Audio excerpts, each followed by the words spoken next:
I did not keep quiet when I reached Amsterdam or when they dumped me in Dubai and I was unconscious.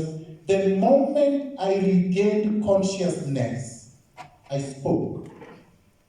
And I've spoken every single day for 5 years. Who has ever done that in this country? Let's just mention one. Mention one person in the entire world who was sedated from his country of birth, put in a plane unconscious, dumped in a foreign airport, and the moment he regained consciousness, he said, I want to go back where I was sedated. Who? There is none. And this is a historical fact. So it is always good when you're asking questions to be correct. Factually correct.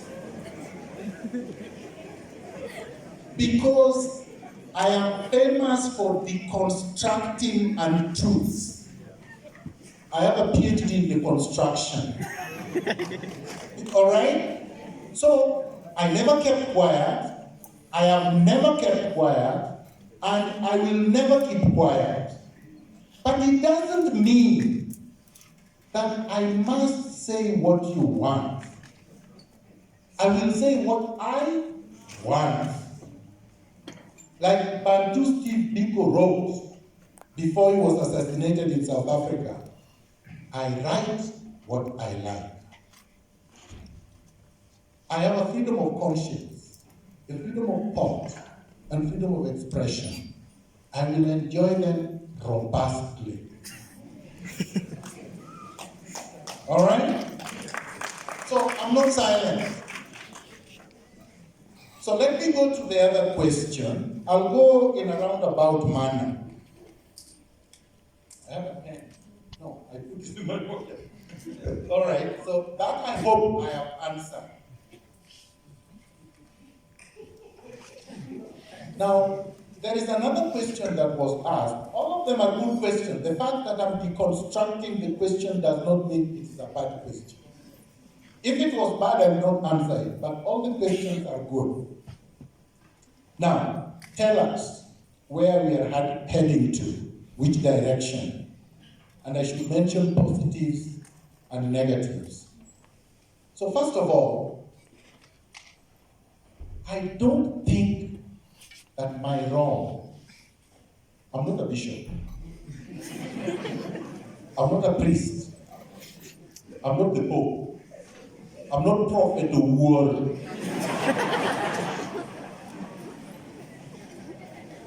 So I will not prophesy.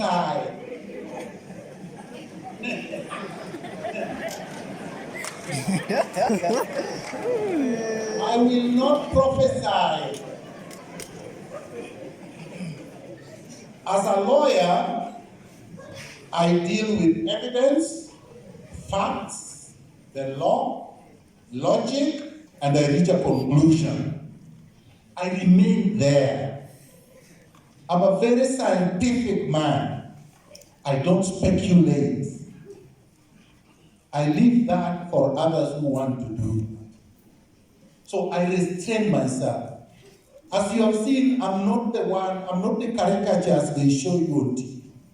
When you compare the TV caricatures they have shown you and the real man, it's not the same.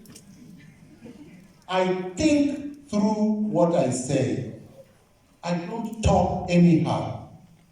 So, the direction we are going, in my view, is positive. In my view. And I can only express my view. You can express yours, I can only express mine. Why do I say that? Politically, vigorous campaigns happened last year. Everyone, more or less, except me, was allowed to register as a voter, campaign vigorously, run for office. I was not allowed because I was locked out. But I voted. After the vote, the IBC counted the votes and announced the results. If you disagree with the results, you may go to court, which some people did, and if you do go to court, you must accept the results from the court.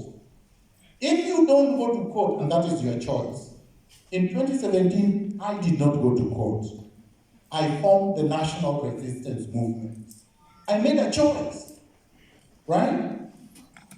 And I led the boycott, had the people's assemblies, and wanted to bring down Owuor Kenyatta. He was so scared, he called his men and locked me out of the country. That's a weakness, not a strength.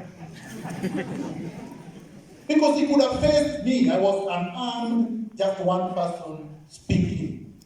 You don't have to lock me out of the country. Bring it on. Let's debate. Let's convince Kenyans who is right and who is wrong. He knew I was right. So the only way is to lock you out of the country. I think history will be the judge. Okay? As Castro said, history shall absolve me. I say it is positive because these people went to court. The court presided over the case. The Supreme Court had a unanimous decision. There was no dissent.